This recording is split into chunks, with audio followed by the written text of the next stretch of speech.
Welcome to a Legendarium special called When a Tutor Took Control of Tsarist Russia.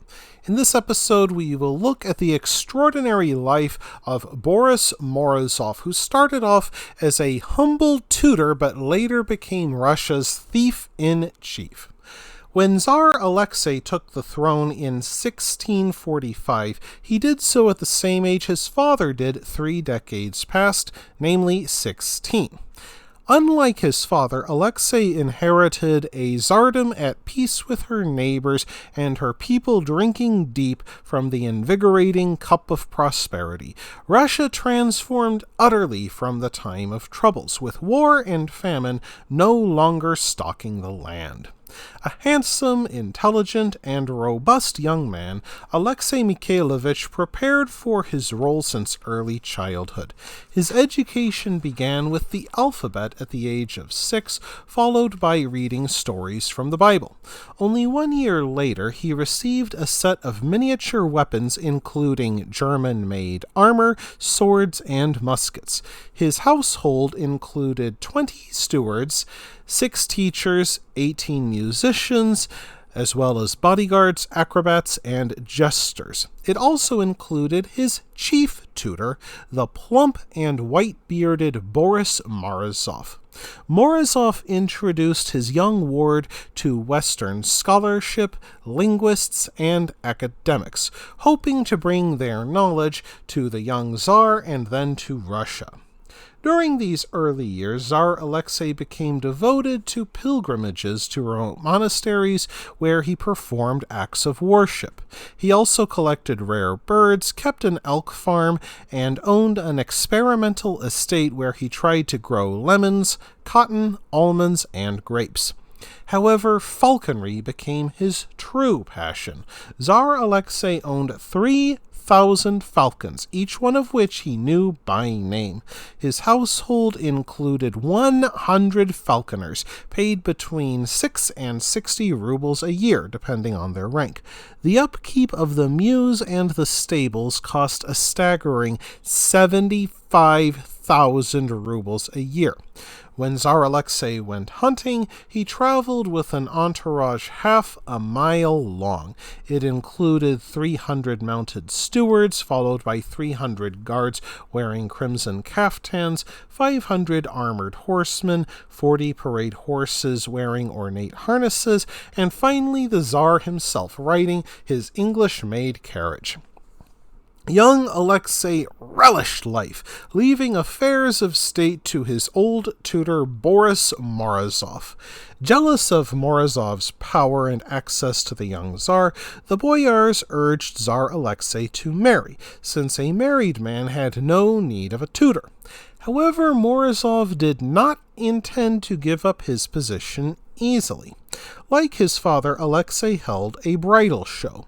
When one girl caught his eye, Morozov bribed the woman's servant to tie her headscarf so tightly that she fainted before the Tsar.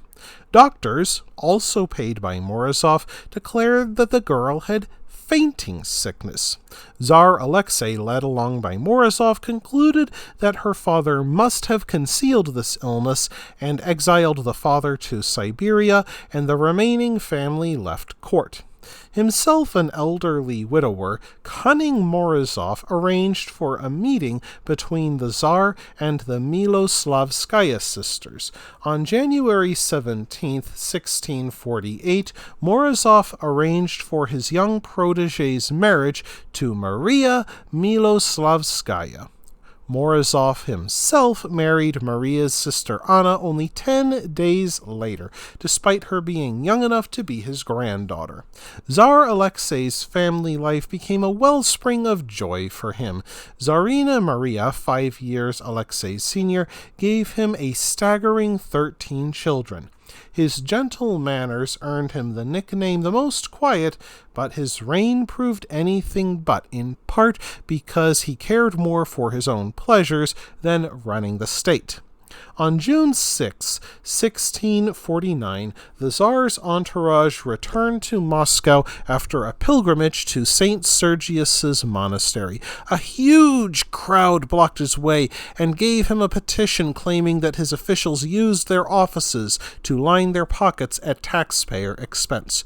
Refusing to listen, Tsar Alexei ordered his guards to disperse the crowd and arrest the ringleaders. Undeterred, another crowd accosted Tsar Alexei's carriage the next day, pushing aside his overwhelmed guards. They broke through to the Tsar's coach and took control of the horses. Despite being surrounded by an angry mob, the 19-year-old Tsar Alexei listened to the mob's complaints with calm composure. He promised to dismiss all bribe-takers and embezzlers from office. The protesters named his old tutor Boris Morozov as the thief-in-chief. Over the last 2 years, Morozov amassed a vast fortune by slashing the wages of civil servants, then pocketing the rest himself. This forced many civil servants to take bribes just to survive, and any man who wished for appointment to office had to pay Morozov an enormous bribe, which the official could only repay by becoming a bribe-taker.